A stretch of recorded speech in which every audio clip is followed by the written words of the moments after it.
Thumbs up. Oh. I call this Topsham Select Board meeting to order October 6, 2022 from the Donald Day Russell Meeting Room. Would you all please rise for the Pledge of Allegiance?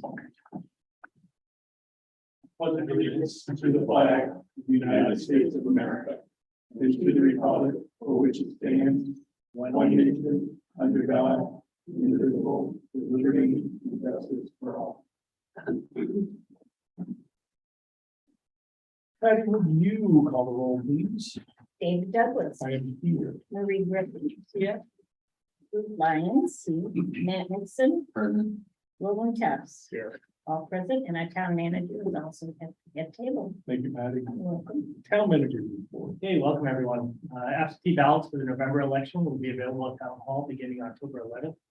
The election will be held on Tuesday, November 8th, from 8 a.m. to 8 p.m. at Mount Ararat High School. The tax clerk office will begin issuing new dog tags on October 15th. Residents may register dogs online via the town's website or in person at the tax clerk office. Just please ensure your dogs have current rabies vaccination. And registration fees are $6 for spayed and neutered dogs and $11 for feral. Halloween trick or trunk-a-thon is scheduled for Monday, October 31st from 4:30 p.m. to 7 p.m. at the Topsham Fairgrounds. Online registration is available for this event on the Parks and Rec website. And we have an open assistant planner position and open law enforcement positions. If anybody is interested in applying and being part of the Topsham team, please look at our website where information is available for positions. Thank you. Any questions of the manager?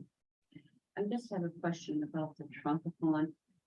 And the only reason I bring it up is a couple of parents brought it up to me about being really careful of colored candy.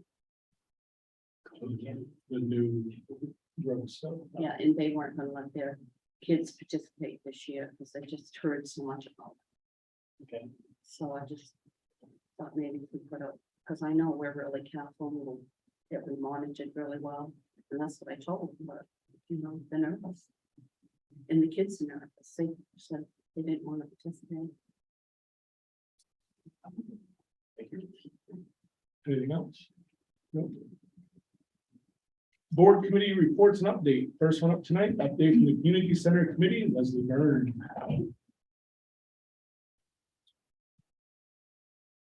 Hi, Hi there. thank you for having me. I was last year in May, and at the time, we were waiting to see if Bob Barcelona from UNH, who then went to Clemson, was going to be available. So we spent a lot of time doing a variety of things since then as we wait until we waited. So we looked at, we are up to 7 members, which is great. And that has taken a lot of time to get people in and get them up to speed and working collectively and understand, knowing each other. So that's taken a long time. We looked at different stakeholders in the community. We knew that in time, once we were working with the consultant, that we would need that. So we've been just coming up with lists and contacts and things like that. Locations that we might consider for focus groups, or pop-up events, whatever it is that we would end up having. We considered alternative consultants just in case that didn't work out. And we came up with we sort of tightened up our mission statement because it had been more broad and we just honed that down. So that's available on the website if you want that. So then we heard back from Professor Barcelona that he's not available. So we turned to his colleague, Matt Fry, and he is not available. So now we are faced with where are we going with this? So we are planning right now to have these 2 fabulous employees. We'll be doing the RFP, updating the RFP and sending that out to them. So we're planning on bringing that to you on the 20th. I'll be back on the 20th to have you guys review that and see where we want to go.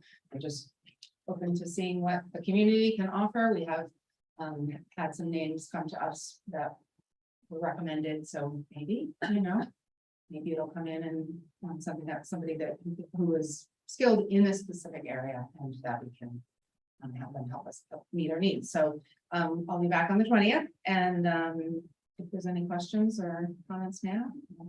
Was Fry, there were 2 was Fry the other one that was in Fry was consideration, but his- Barcelona was. Fry was the colleague to Right. Barcelona. And we thought that maybe he could walk in his colleagues' footsteps, sort of, because they said they just aren't prepared for that right now.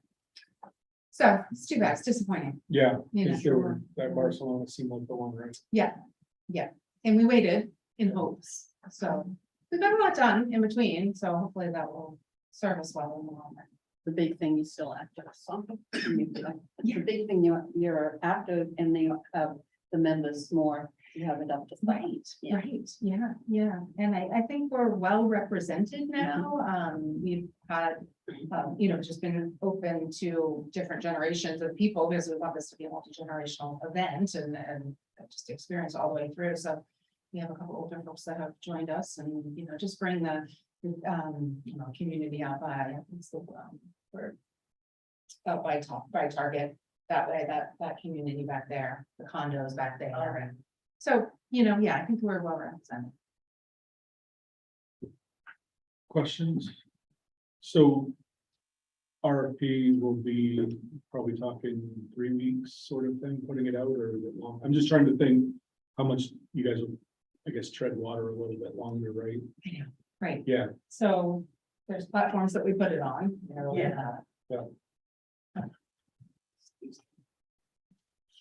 Our plan is, to bring the RFP back to the committee on the 17th when we meet, which will be just before we see you again on the 20th. And then we'll, have you take a look at it, see what your thoughts are, any changes you might recommend. At that point, get it set, and then we'll put it out. We'll probably use some planners listserv. We'll use Jenna Godo, who has done a couple of them with the school district, gave us a consultant and Gardner to, and we'll just put it out there and see what we're gonna get. Our concern is cost. Mhm. What we were getting from the college and the university for a minimal fee, we're not sure we're gonna get from another firm, so we'll just have to see where we're at. And then we'll bring it back to you. We're trying to be honest and within the committee to what extent people are available. Yeah. To do extra work, so there may be some that are more of it, some that are less available, and how do we work that in with whatever consultant we can work with, so. Keep you posted, see. Excellent. Thank you. You're welcome. Thank you for that. Yes. Next up, presentation on the market analysis of Topsham commercial quarters. Kurt Neufeld, Chair, TDI. Topsham Development. So again. We'll be promoted here, I think, I'll be ready to meet myself, because I'm told. If not, we're still the feedback ready.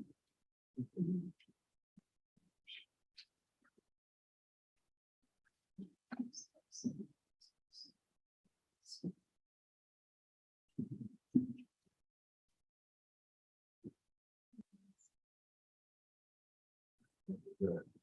So as you know, I'm Kurt Neufeld, chair of the TDI committee, and as I mentioned a few weeks ago now, wanted to more formally introduce the report, the market analysis that was completed by Moines Associates, sponsored by TDI, and works for everybody. I'd like to share my screen.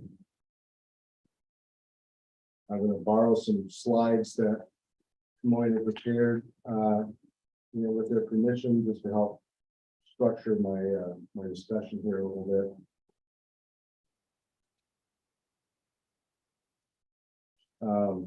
So the market analysis was completed in part to it says here, I hate to read slides to people, so I'm going to minimize that. But there have been discussions as long as I've been in Topsham now for 20 years or so, amongst different groups about what businesses, what types of uses would really be good in what remains to be developed in the mall, on the commercial corridors if the Booker Quad becomes available. But they've always been based on gut feelings or what would be a good fit. But we never really had data from professionals such as Moines that would inform us as to what the potential areas are. They were going as just recently also worked across the river with Brunswick and a Cook's Corner redevelopment. revitalization plan. And as noted, will be noted here, we're definitely related to or linked with Brunswick. And as the study was being done over there, we thought we would be well served as a town to have a similar analysis for us. Des Moines took it as two parts to look at the real estate market very strongly. And some businesses in particular, we looked at the hospitality business, industrial type uses such as distribution centers, office space, and something else. We'll get to that. Sorry, I got switch sheets for right here. So like I said, we are definitely closely linked with Brunswick. And one thing we have that they don't, we have an interchange by 295. And that is one of the most critical assets. I think it's definitely one of the things that's kept the Topsham Mall very strong and vibrant, even through some of the most recent economic downturns. They really kept the vacancy rates low and have weathered it well where some other retail areas haven't. So we can build upon that. There are things going on within the state that are going to work in our favor, including rates going up in Portland, ordinance changes in Portland, which I think are going to make folks look in the outlying communities more. And those are opportunities for us here. There's definitely changes going on across the nation with regards to offices and work from home, retail sector, and people ordering and doing more online. COVID really exacerbated that, and we're snapping back. And that was certainly something that they considered within their look, how we are doing. And then the potential redevelopment of Brooker site is on everybody's mind.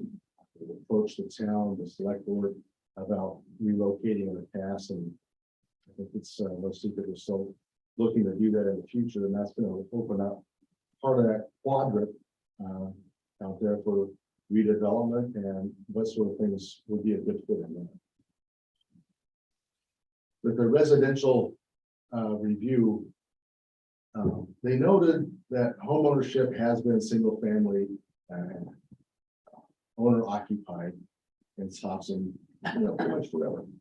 And I think one of my observations with families, that's what people are building. Does that mean that that is what is the demand?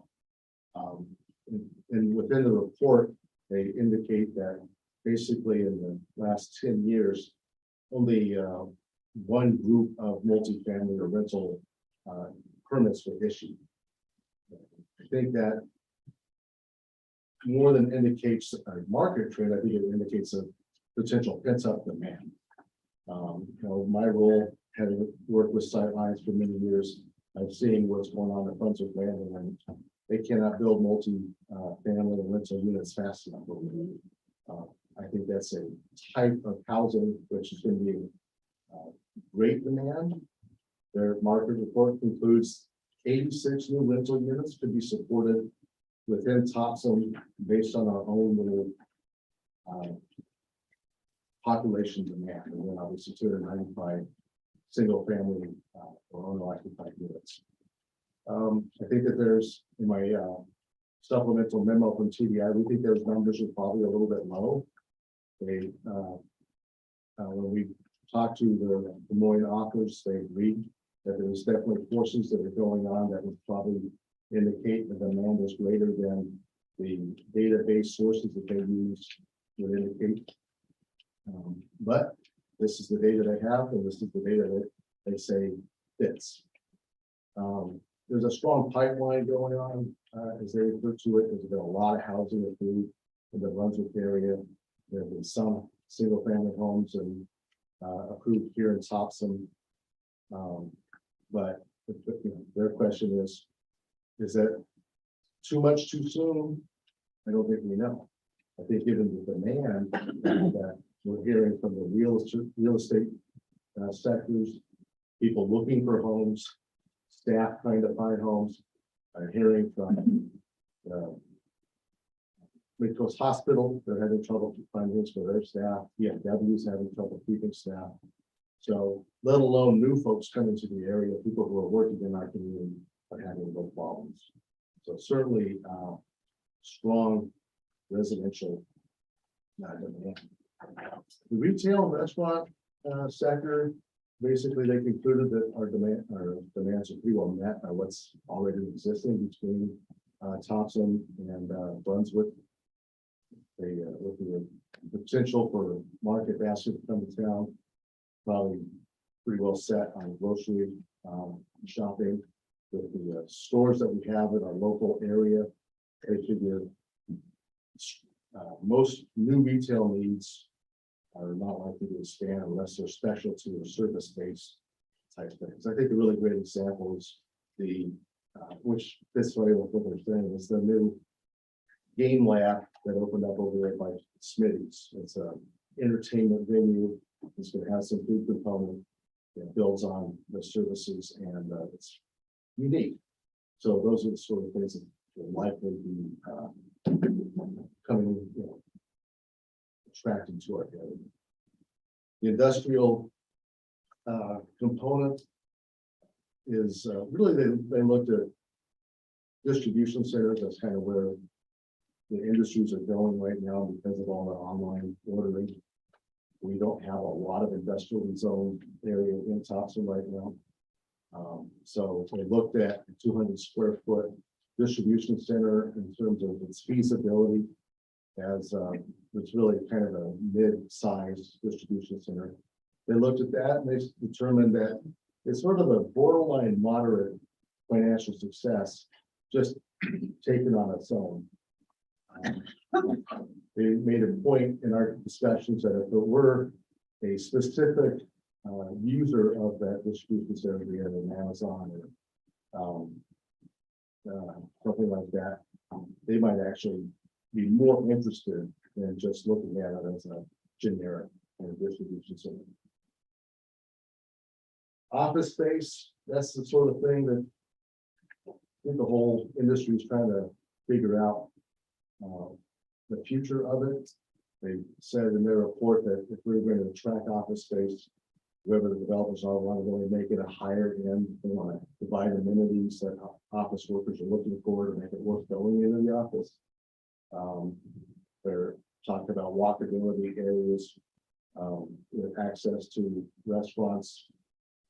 So it says to me that if you look up and down the 196 corridor, Topsham Mall area, we do have a lot of the amenities there.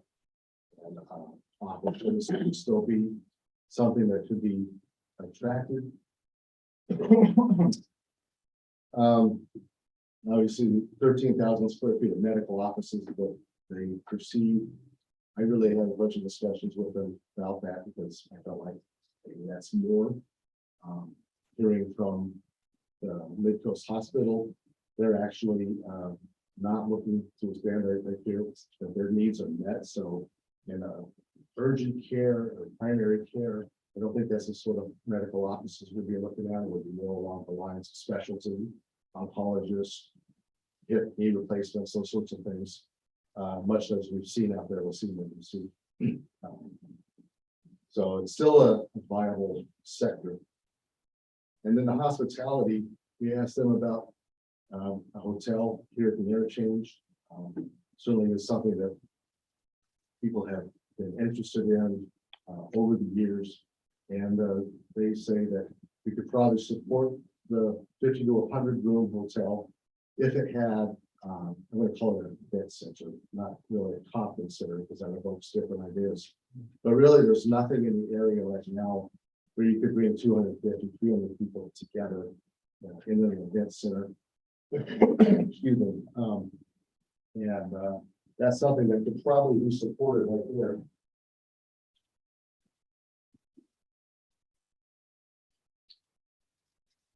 Excuse me. But at the same time, if something gets built over at Brunswick Landing before something gets built here, then the local area may only support the one. So I don't know if we want to race to try to beat their neighbors, but that's sort of the realities of it. That said, anybody know the hotel here looking to fill this town? Let's get them first. So they went on within the report and they did some market analysis based on construction costs, return on their investment, and using some formulas. And they determined that most of the uses that they looked at had a strong to moderate to strong financial feasibility. The one being most questionable was the mixed use where you have a mix of apartments and shops. And I'd say that that was because of the model that they looked at would be small 8 to 10,000 square foot buildings, commercial only on the bottom, and a small number of rental units up top. That did not really work well with the financial methods that they used. That said, if you had a community that had more residential units and fewer shops, but shops that would be an amenity, for example, if a group of quad were redeveloped and there were a number of rental units, either apartments, townhouses, what have you, and there was a few shops or daycare or something in that mix, as long as the ratio to residential and commercial was higher, they would probably be a good financial feasibility. So one of the things I talked about before is how do we use this report moving forward? It's a tool for the town, the developers, TDI, and they touched on these primary areas to use this to support the comprehensive plan, and the comprehensive plan can support this as well.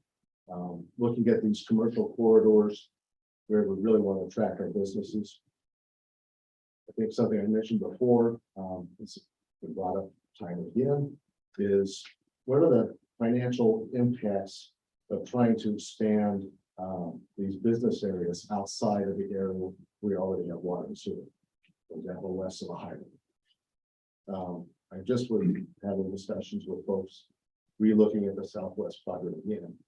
And I think that's an area that really capitalizes on the asset of the interchange, but we would need to get water and sewer over there. So next steps would probably be discussions within the town with the water and sewer districts about, now that it's 2022, what are the costs, what are the opportunities? And again, looking at the zoning that we have on the books as we rezone it, if we've accepted their figures, for example, for residential, we do 295 new single-family homes in the next 5 years, where could it go? Do we need to extend utilities someplace to support that, particularly the multifamily? We're going to look more at multifamily in our mixed-use area around where the Topsham from all market basket might go. And then above and beyond that, if we added 295 homes, I know David, you mentioned last time, we start talking gigantic numbers. They sound big and scary, but if that many people and the rental market came to town, I think it's good to look far ahead with the utility districts and make sure we have water, sewer, and school capacity. So this is a great tool to help put real numbers to that. And to an extent, I don't know who would use it. I'm just a humble engineer, but to folks who use this to market to developers and builders who would come to town. Again, we wanted to have this available so that somebody was saying, yeah, you go to Brunswick and say, oh, well, awesome. We too have a market analysis that shows that would be a great fit right here. So yeah, I think it's a valuable tool. TDI board, speak on their behalf, it was a good investment to have this kind of report. I don't think we've had anything like this for, I would say, since I've been doing business here. And I think it can serve us well in the future. Even if some of the numbers true, the economy is going to change, interest rates will fluctuate, construction costs. But I think it's a tool that gives us real numbers. We'll find it's valuable. It's just the fact that we've got to pick it up, dust it off every now and then, get back into it, working with the staff, TDIs. Take a look. So that's, summarizing the morning presentation. I did put a summary memorandum that we prepared on behalf of TBI in there. Obviously, the report itself is an awful lot to digest. If you stick with the executive summaries, it's going to give you most of the information you need. So interesting demographics in there. One thing I find just terribly ironic is that most of the people who live in Topsham commute outside to work, and people come from outside into Topsham to work in their businesses. So, with that, we have to answer any questions in the select board on the report. So I can talk about this all night. This is cool stuff. I think this report's excellent. I had a couple of questions. One, did they do a, if you build it, they will come scenario as far as, if you were to add like double the number of housing units, do you think that they would attract people who are looking for a more affordable option for, filling some of that demand that's already there from some of these businesses? Well, I appreciate that because I asked them the same thing. What's the chicken? What's the egg? They said that it probably isn't so much one or the other. One of the things that I noted earlier is that we already have housing prices. Everybody around us has housing prices. So not having the housing doesn't put us in a disadvantage. That said, we would have started addressing that. We don't have houses. We don't have that magic wand, but certainly the more people that would move to our community would increase the demand for the services in the retail and fill up our office spaces. From what I'm hearing, the lack of housing is already starting to occur. Businesses maintaining what they've got. So housing is the first priority. I think it will be informative to see what happens with the discussions about affordability. And within the town, we discuss any of the incentives or requirements around that. The other question that you talked about, the distribution center, did they do any work in terms of what it would take to upgrade the airport so you could bring in more freight traffic? I don't know if they looked at that in the Brunswick study. I did review some of the Brunswick study. I don't recall seeing specific around that. I think for us, the bigger question is if we were to go, say, on the northwest quadrant, would there be significant improvements to the interchange? The Yeah, roads? it's really dependent on that too, right? Yeah. Absolutely. I didn't get the sense that they were looking at significant distribution centers. The access just isn't that great for us. For trucks. Exactly. We need something. Yeah. That's great. Thanks so much. Good job. I think it's a great report. It gives us insight into some things, and I am a proponent of developing more upward market baskets, going with condos, rents, or whatever, and promoting the walking distance to shopping and things like that, a community-friendly area.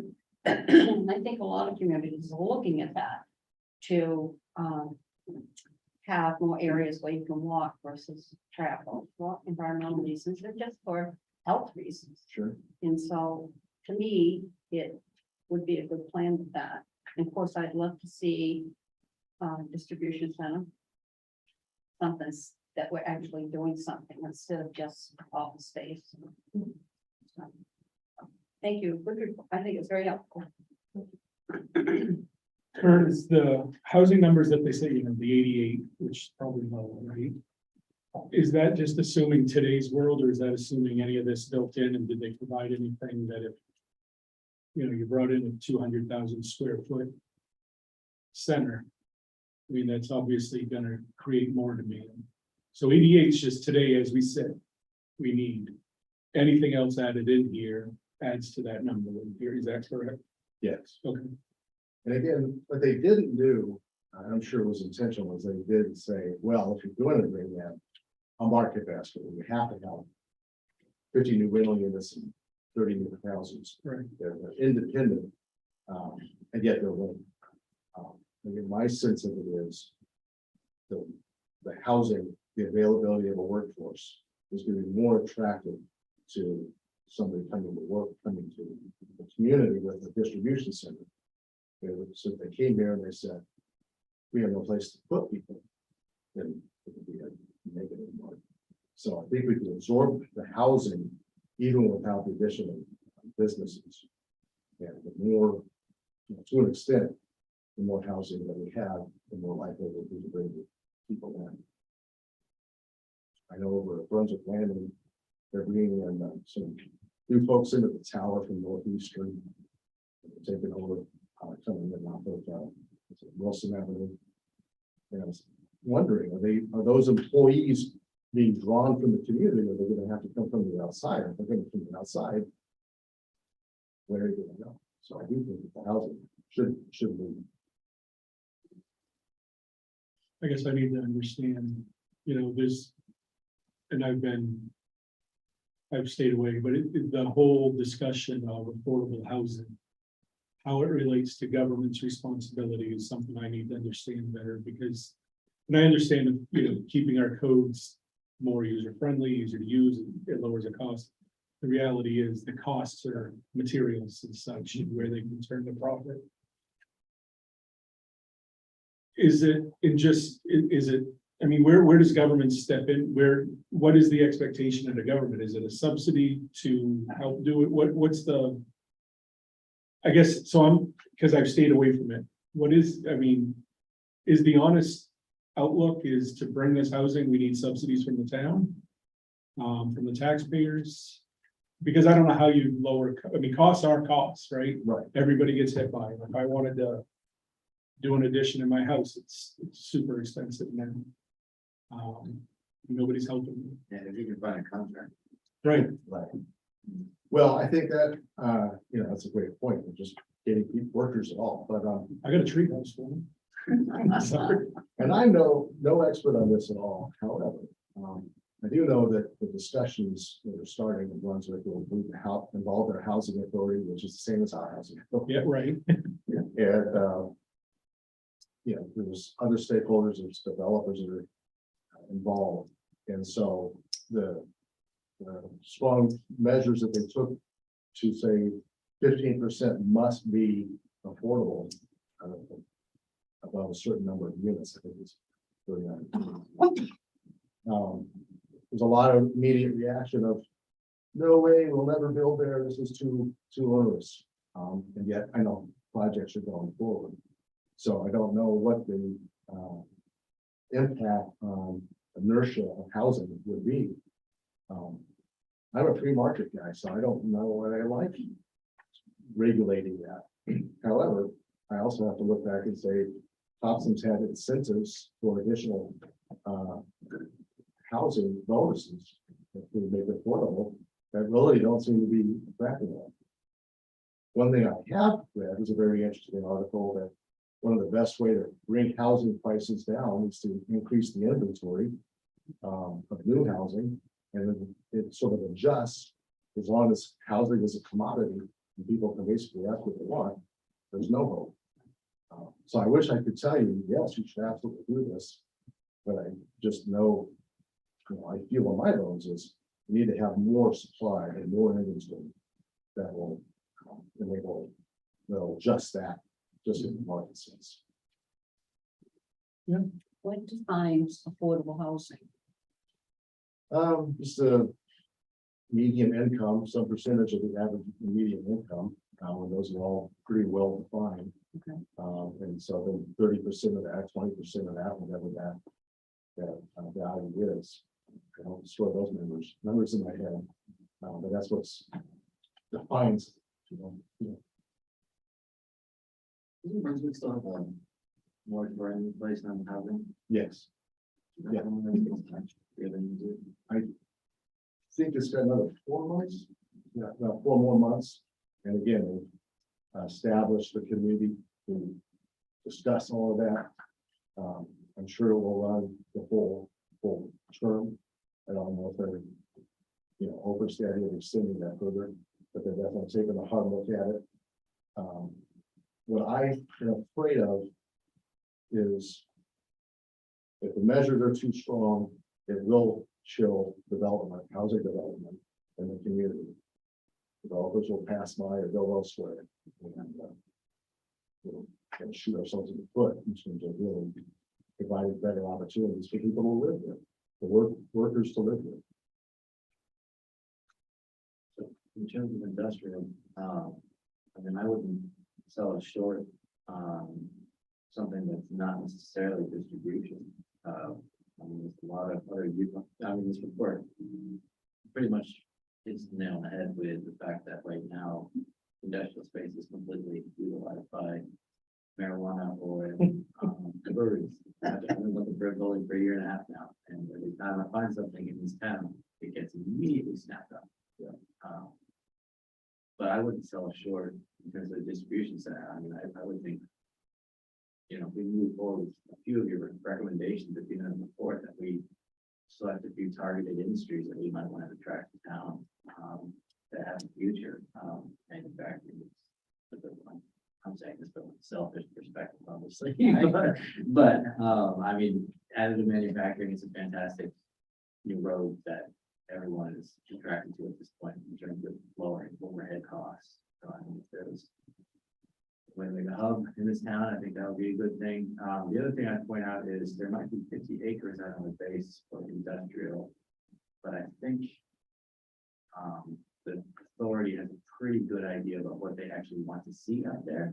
So it's not as like wide open as one might think in terms of just having this industrial zone parcel, right? I think the base still has a lot of say over what actually can go out there and what can't. So it could be one industrial use or another. I guess that's to say 50 acres is a lot, but it's not necessarily an impediment, I think, if we want to attract a certain type of industry. I think it's a good point, and one of the things they mentioned in the report is having shovel-ready type sites, which a number of towns many years ago thought, well, we're going to build business parks and they will come, and they didn't. And you know, I was involved in turning some of them into residential parks, and as soon as they were full of houses, people said, I want 20,000 square feet. So the market's fickle, but I think your point is good. It's between grow rooms and distribution centers, there's a lot of industry that could come to town. And maybe one of the things that this report can help spur is, if not pre-permitting sites, maybe looking at some of the infrastructure improvements, not just water and sewer, but roads that would be necessary to open up the northwest quadrant and some of the southwest quadrant, so that somebody comes looking to do a small business park of 10 to 20,000 square foot buildings. They're not starting from square zero. You can say, well, here's the intersection plan or roadway improvements that would be necessary. And here's a new cost estimate for green utilities over there. And maybe that's an area where TBI can help facilitate the town preparing some of those commissioning and seeking out some of those preliminary studies. Didn't you have a study done a while back about what it would cost to bring utilities? So that was a long time ago. Yeah. It was $1 million, right? Kurt? Yeah, been a long time since Yeah. I had it. More than anybody had the stomach for. It's one of the things that I've been wondering, because of the discussions coming up, is one of the limiting factors of developing across the highway is water capture. And yeah, they'll figure out a spot, but with the improvements to the water services in Cannon Drive, is there still intent to build a standpipe or some water pressure improving infrastructure over there? The only thing I heard from the water district is they plan on putting in a tower in the back to improve the water pressure. Right, so That's just. yeah, I think right now. that's what I'm saying is since 1999, when the reports were done, if there's new plans, well, I'm just speaking off the cuff here, but something that happens on this side helps water pressure on the other side. So the water works. That might change some of the costs and the dynamics moving forward. That would sort of break the seal.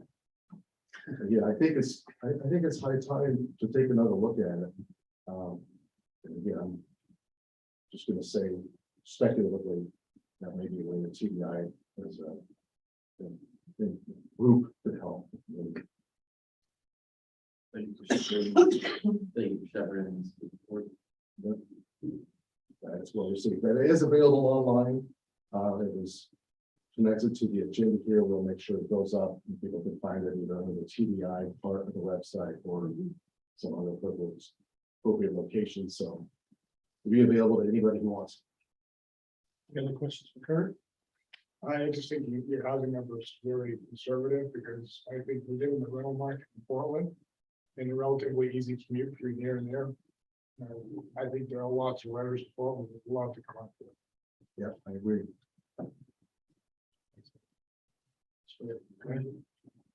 No, I just wanted to thank her and Amy Sturgeon for leading this charge. They've been in all the meetings and coordinating with the whole time. So, now with the staff, thank you very much.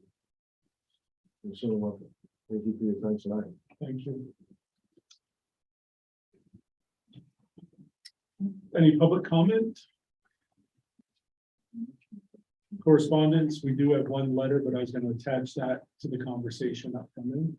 If no one has any adjustments. I was just sorry, reminded, Kurt. I'm sorry, I was just reminded that we plan on having another presentation of the report at the, on the 24th.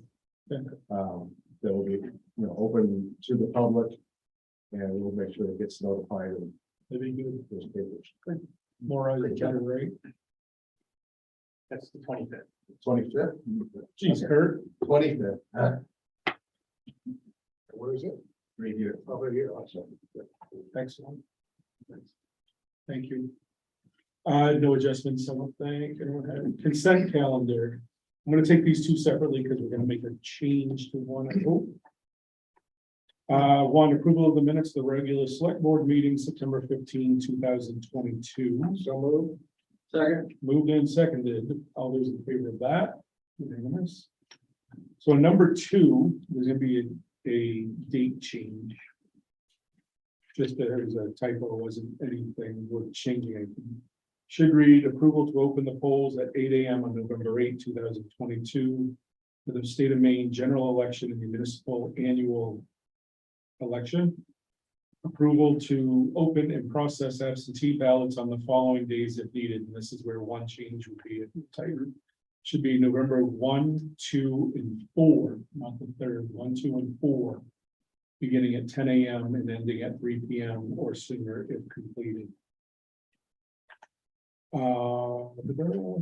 Appoint Linda Dumont as warden for the state election and approval for the registrar to hold extended hours until 7 PM on October 27, 2022 for the purpose of voter registration and absentee voting. So that one change is from November 3rd to November 4th. You want to say so moved? There we go. Second. So moved and seconded. All those in favor? Unanimous. Public hearing, consideration, any appropriate action on approving the warrant for the municipal annual election to be held on November 8, 2022. Just like all public hearings, once I gavel that particular one open, we will take any comments from the public wishing to make any.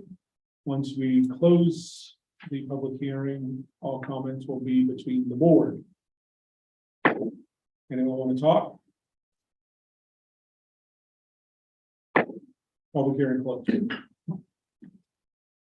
So 2278, does anyone here have any questions? Anyone want to make it? So I move that we approve the warrant for the municipal annual election to be held on November 8, 2022. I'll second. Oh, Good, yes. see, I'll take one. Motion in second. So all those in favor? Unanimous. 2279, consideration and appropriate action to adopt the annual appendices for October 1, 2022 to September 30, 2023, A through G, and recovery residence housing maximum. I'll open it and Linda will talk away. Thing, we'll do more. General Assistance Coordinator. It's that time of year again. It's October and it's time to seek approval to adopt the appendices. Anyone have any questions? It's all set. I mean, Yeah. I'm gonna close that public hearing. We have a motion. I didn't make any, I didn't say anything. Consider, nobody, nobody. I did. Yes, he did. So moves it. So, So that moves it. yeah. All right, perfect. Second then. Sorry, Patty. Yeah. Motion seconded, all those in favor? Unanimous. Thanks. 2255, consideration any appropriate action to continue with the remote meeting policy. Mr. Manager, and this is where we have a letter from the public regarding this also, and I'll read it. Once we just get a quick update. If you want to. Sure. When you initially approved policy, we informed all of our department heads and staffs what the requirements were to attend in person, unless they met certain stipulations which are stated in the Maine state statute for remote participation. So the select board approved the remote participation policy. We made it standard across all committees and boards. And this is, I think, the third time we're bringing it back to the select board to continue with the remote policy or not. Chair, can I ask you a question, clarifying question? So earlier board meeting, I was looking at MRSA or the Maine Revised Statute website, 403B, and the under section 2 requirements, it's considerably different from the document we've seen in terms of like what qualifies as permissible for having a remote meeting. It doesn't actually have any, from what I can tell anyway, it looks like something was amended. I guess what the previous statute that we were looking at has been amended to read that basically a public body just has to adopt a policy authorizing the methods.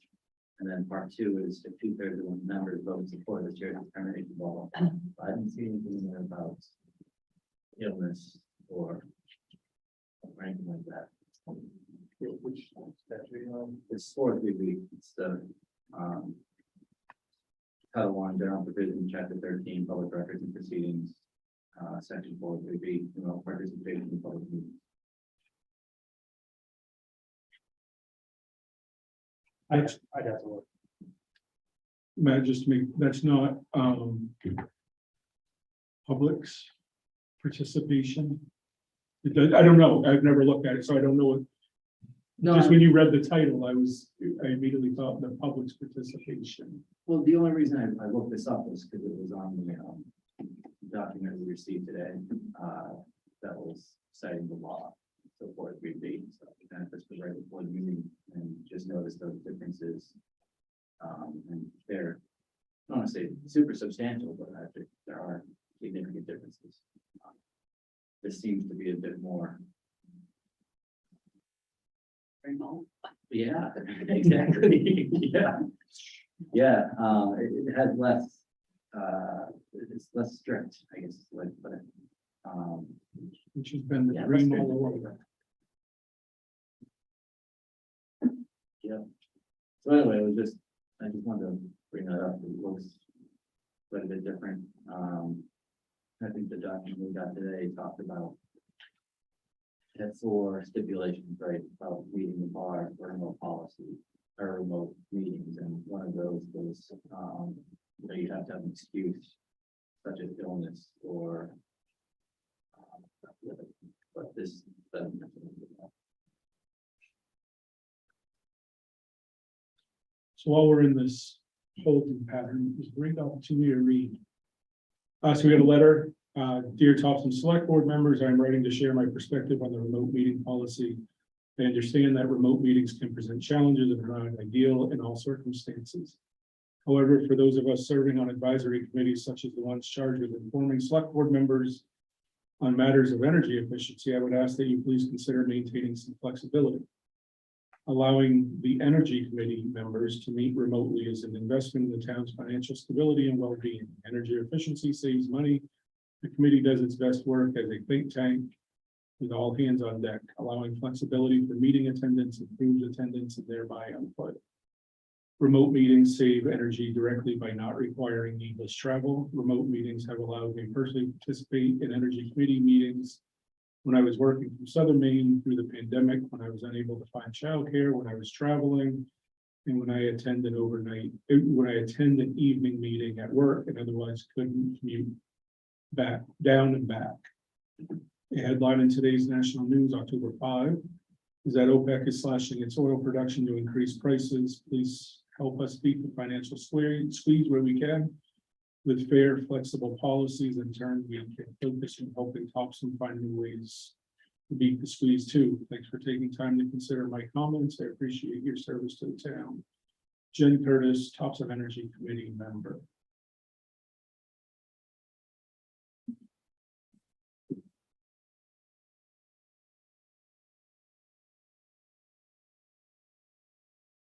So despite bringing that up, there's nothing explicitly forbidding us from adopting something more stringent. Right. I- Yeah, if there's something that, I've said it before, I'm not in favor of this policy at all. I think people should be here. The president's declared the pandemic over. I think everything should be in person now. I think we've gone to great lengths, and I thought people should have been happy that things happen, but if there's a rule out there, we need to know what it is too, though, if we're gonna adopt it, so. I would say this letter, I guess I didn't pick it up until reading it out loud. Did you read it as they only wanted the policy for the energy committee? Mhm. That's the way I took it, but Right. When I read it out loud, I heard that, but I hadn't read it that way the first time. So, we may have missed this. Don't know. I probably need more time to look at it. But it still goes back to emergency or urgent issue of existing, which the statute that we provided was the original one. I'm not sure if it's still in there or not without me skimming through the statutes, but, Mark, It looks like, in the past week, they've updated the state statute. that makes, yeah. So. Yeah. This one that Nat, select board member Nixon has cited, the text does not match what was passed. A little more history on what the original law was. Every body had to adopt its own policy. So some of our town committees, actually, we suggested to have a standard one, so we had everyone on the same page. We gave them one that would match the law, and some of the committees passed it before you guys did. In fact, you were probably the last town committee to adopt the remote policy. So some of them were meeting in accordance with what they passed. And so your choice tonight would be, you could either tell committees, you can't, we kind of take things away, or you could just amend or change what you do. Or you could, tell them they need to follow what you do or something. But it's two different choices. But the new language, probably should make it a little bigger because I'm having trouble reading myself from here. But as the town manager said, it still talks about if there be an emergency or urgent reason. So it doesn't talk about doing it as a matter of course, every meeting being fully enrolled. So a couple options here. Obviously, this is brand new since our packets were created. We can table it. Or we can just approve what we have, or we can not have anything and go back to the normal ways. I don't know where. All I will say is if we have a policy, I do believe everybody in town, us and every committee should be exactly the same. So however I vote, I would ask whatever we do, if we have any policy, everybody has to be the same? I think that has to be continuity. I think it definitely has to be because one committee will say, Yes. this committee and that, and pretty soon all committees will come in anyway. Mhm. So I just see we can't, we just gotta have all committees or none. We can, I suggest maybe tabling it, and we'll put in the language, because in both cases, they're urgent. The previous language was a little bit more strict on certain things, and almost, either way, it was an emergent, or, emergency or urgent condition. I think the previous language offered up a longer standing reason for participating remotely, whereas this is just emergent and urgent. So we can take this back and rewrite the language for the policy for consideration. And just I think it continue needs where to we be are right now. So. I think there should be language in there, for exceptions. We just have to decide who would approve the exception, but I think there are many cases where it would be appropriate. So, and the other part is that people are so used to doing this now as a form of meeting. I mean, I don't go to any face-to-face meetings at work, it's just not practical anymore. So I think there's some validity to what was said in that letter. So I think, if there are situations where like someone's afraid of driving, because of the weather, if you're still gonna have the meeting, then allow them, but, just spell it out in terms of, just saying, I think if we're gonna do that, and I think there was some to the letter, I certainly don't condemn the letter. But I think if we're gonna do that and have sections, I think we're gonna leave it the way it is. I think we should have a reason, like sometimes I work around Thursday when we have board meetings. I go to my aunt's the next day and stay, I work it out so I can be here, because I took on the job and I feel I should be here. That's one like a 5-minute drive. Oh, yeah, times. Motion to table until we can get additional information. Give the town staff time to take a look at the statute, and actually myself time with the statute too. Second, Motion and second. All those in favor? Table. New business, consideration any appropriate action on the recommendation to purchase 2 trucks from Public Works approved at town meeting. Dennis? Congrats on finding trucks, Dennis. Hey, thank you. Good evening. Dennis Cox, Topsham Public Works. I'd like to take the opportunity a minute, sorry, for everyone, just introduce our foreman down at Public Works now, which we've been looking for about 3 or 4 years. We finally have a foreman again. Bill Cloutier is our foreman. And also, kind of reinforcements tonight in case I had a hard time with these 2 trucks. Let's just start. Just to share with you, as I already had in the past, we went out to bid for these 2 trucks back in August and had 0 response. Since that time, checking around with some of the dealerships, one in particular has come back to us with the ability to order the 2 trucks. They come back to us within budget. And I'd like to move forward and recommend that we purchase the 2 trucks now from O'Connor for the truck 9. The bid price is $61,371, and that's budgeted at $60,000. So it's about a little over $1,000 over budget. However, the second truck is budgeted at $80,000 and comes in at $68,338. So we work out overall, it comes out fine, I think, in the wash. So I'd like to recommend that we move forward with these 2 truck purchases. And it's going to be about a 4-month delivery. And that's on the long end. As far as the 4 months. I would just like to add, the reason why we went this year budget in a vehicle equipment account for public works and traffic safety was for this reason, and it just happened. So, still in budget, just that clarification. Any questions on it? no, what was the company? O'Connor. Discuss that. We worked with 5 dealers. We didn't just go to bat for one. We went from Wiscasset to Brunswick, to Augusta, and elsewhere. We tried the whole gamut. Crazy. I'm scared that we have to order because there's no way in heck I believe 4 months. But what else do you do when there's nobody else out there? Parks and Rec comes. We got a couple. Yeah, exactly. We got a couple. So I move Oh, to good. purchase, or to, follow the recommendations of, Public Works Director Cox's, memo here and purchase truck 9 or replace truck 9 and truck 10, with vehicle from O'Connor. Second. Motion and seconded. All those in favor? Thanks, Dennis. They're coming back next time. Thank you. 2281, consideration and appropriate action on appointments to the Bicycle and Pedestrian Committee. Over the last 2 evenings, we have interviewed, I don't know, a lot of people. So we have that in front of us and we need to do as we will. Will you make a motion to table it? I think you do. Yeah.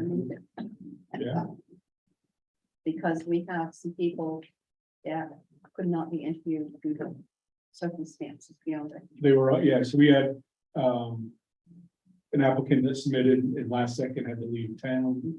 And they were someone that got in in the time frame and such. So the board, I think, sounds like wants to make sure we get to talk to everybody. So motion has been made to table 2281 to next meeting, would it be our hope? Yes. Yeah, try to get it down in the next 2 weeks. And it was second. We're gonna find out right now. I'm sorry. Motion and seconded, all those in favor? Unanimous. Matt, the most anticipated part of the night. Motion to adjourn. Second. All those in favor? Go Broncos. So essentially, we did nothing. We got a couple tries. Really, it was. Oh, well. The court was. I like getting together with everyone.